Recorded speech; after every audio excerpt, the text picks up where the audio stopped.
शब्बात समाप्त होते ही मगदालावासी मरियम, याकूब की माता मरियम तथा शालोमे ने मसीह यीशु के शरीर के तेल से अभिषेक के उद्देश्य से शव का अभिषेक करने के लिए सुगंध द्रव्य मोल लिए।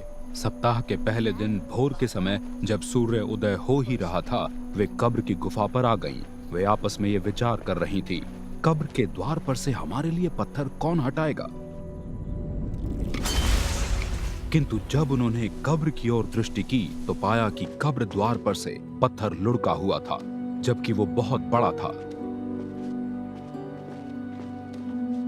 कब्र में प्रवेश करने पर उन्होंने दाईं ओर एक युवा व्यक्ति को बैठे हुए देखा जो उज्जवल सफेद वस्त्रों में था।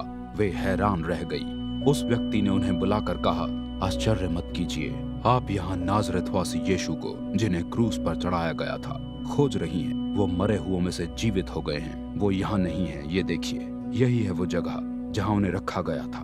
मगर अब उनके शिष्यों और पतरस को ये सूचना दे दीजिए कि वो उनके पहले ही गलील प्रदेश पहुंच जाएंगे। उनसे आपकी भेंट वहीं होगी, ठीक जैसा उन्होंने स्वयं कहा था। कांपते हुए तथा भौचक्का वे बाहर आई और कब्र की गुफा से भागी। डर के कारण उन्होंने किसी से कुछ ना कहा।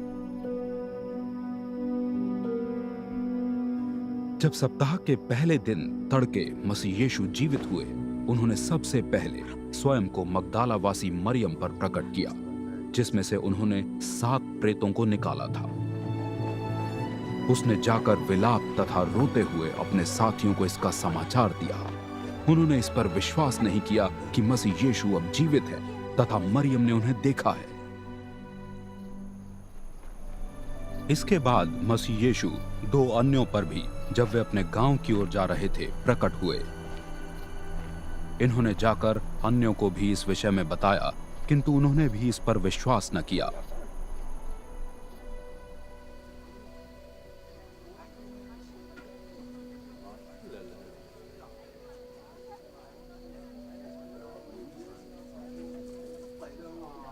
तब वो 11 शिष्यों पर भी प्रकट हुए।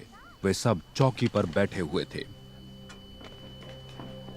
उन्होंने शिष्यों के अविश्वास तथा मन की कठोरता की उल्हाना की, क्योंकि उन्होंने उनके जीवित होने के बाद देखने वालों का विश्वास नहीं किया था।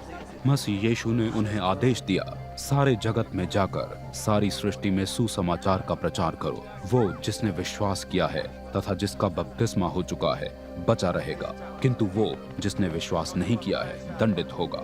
जिन्होंने विश्वास किया है उन्हें यह अद्भुत चमत्कार चिन्ह दिखाने की क्षमता प्रदान की जाएगी। मेरे नाम में वे प्रेतों को निकालेंगे, वे अन्य भाषाओं में बातें करेंगे, वे सांपों को अपने हाथों में ले लेंगे, घातक विष पी लेने पर भी उनकी कोई हानि न होगी, और वे रोगियों पर हाथ रखेंगे और वे स्वस्थ हो जाएंगे। मसीह यीशु जब उनसे ये कह चुके, वो स्वर्ग में उठा लिए गए। वहां वो परमेश्वर की दाईं ओर बैठ गए।